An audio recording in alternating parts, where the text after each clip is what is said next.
Helen Haines has been waiting patiently for a few minutes while we've been talking about things. So thank you for your time. I want to start on housing crisis. So, you know, everyone's talking about the housing crisis. You want a specific allotment for regional.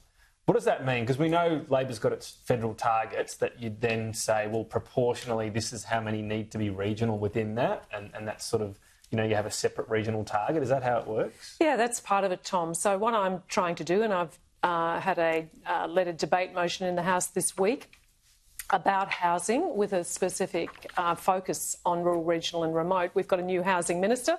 I want to make sure that she is seeing this in the same way that I see it, and millions of regional Australians see this as well. 30% of the population live outside of the major cities.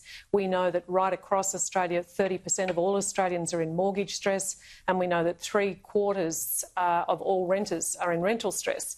Down in my patch in Indi, my biggest town, Wodonga, and one of my smallest towns, Alexandra, are in the top 10 in Victoria of rental stress. So this is an issue that's across regional Australia, and I'm arguing that when the Commonwealth are investing billions of dollars through the Housing Australia Future Fund and multiple other programs, that there needs to be a clear eye on what does it look like in rural and regional Australia, because it looks really different to the cities in how we come up with solutions for housing in regional Australia. Is it getting less acute than it was? COVID was the tree change. That was the trend everywhere. Has it gone back a bit since then? No, in fact it hasn't. And just this week, the Regional Australia Institute are hosting the Regions Rising Summit. And there's hundreds of regional Australian leaders in the capital this week. And what we've seen is that COVID was the point at which we saw a change. For decades, we've been saying, build it and they will come. People started coming and we hadn't built it. And that's not just about housing. That's about the infrastructure that supports housing, which is what I'm on about as well.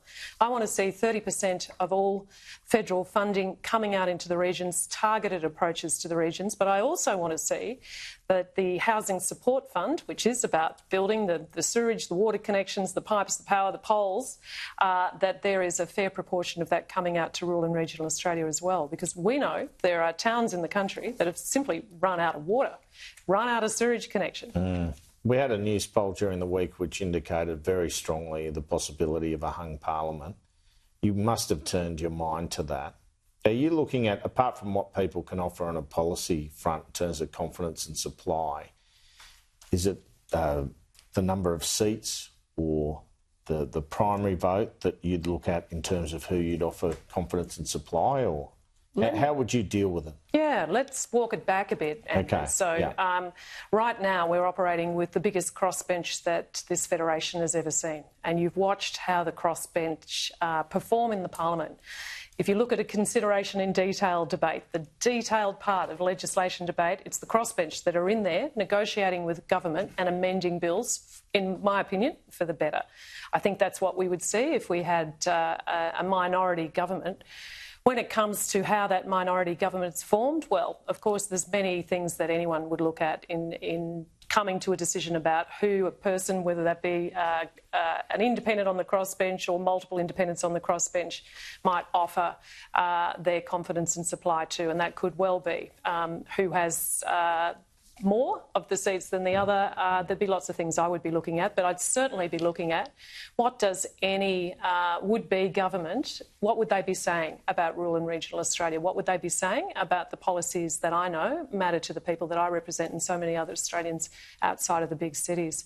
I'm very interested, of course, in integrity and accountability and transparency. I'd want to be seeing what those major parties have got to say to me about significant reform in good governance and transparency. On that point of integrity, we've seen the coalition this week trying to chip away at Labor, especially over its decision to walk away from implementing the Makarrata Treaty in full. What do you make of that decision? And does the coalition have a point? They've also brought up changes such as the Stage 3 tax cuts. Yeah, look, I think everyone in the parliament has a responsibility to hold the government of the day to account on what they've promised to do.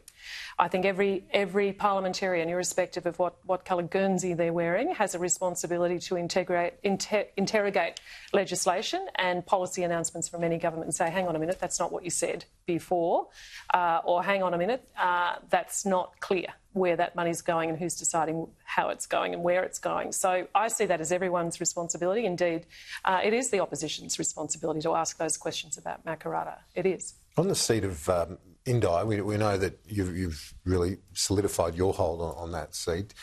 You sort of, I'm getting you to come into our world of being political commentator for a moment, but when you look at those teal seats, what's your sense of where they end up? Andrew referred to the news poll, but there's a lot of discussion as to will they hold on, will the Liberals win them back? You've watched those individuals in the parliament. What's your sense? Well, the first thing I would say is I never consider myself as solidifying my position anywhere. The seat of Indi belongs to the people of Indi, and it's the people of Indi who decide who should occupy that seat in the parliament and represent the people. So for me, that's fundamental. I'm not an analyst of other seats, but I have observed the work of my fellow crossbenchers. And like I said before, I'm in admiration of their work ethic, of their capacity to come into the parliament and interrogate complex legislation and work in the parliament. I'm also observing, of course, as we all do, how they operate in their own electorates. I read the papers as much as anyone else. So how that plays out come the next election, well, that's anybody's guess. We saw some pretty big surprises in the last election, didn't we? And I wouldn't be surprised, though, if we see a few more independents join the would you federal feel free parliament. to say support the coalition and supply and confidence, but say I'm not backing the nuclear policy? Would you feel as though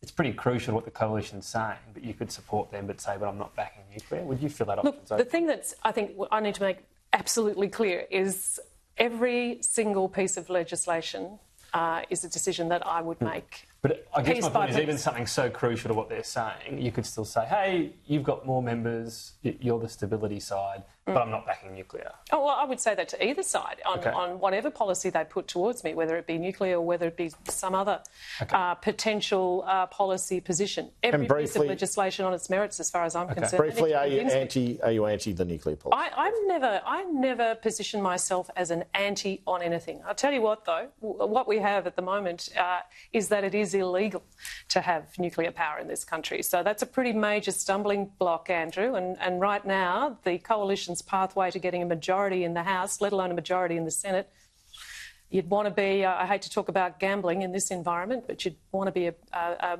pretty brave gambler to say that you could get majority in both houses and change that law. Helen Haines, appreciate your time today. Thank you. Thanks, Tom. Thanks, everyone. When we come back, tech issues.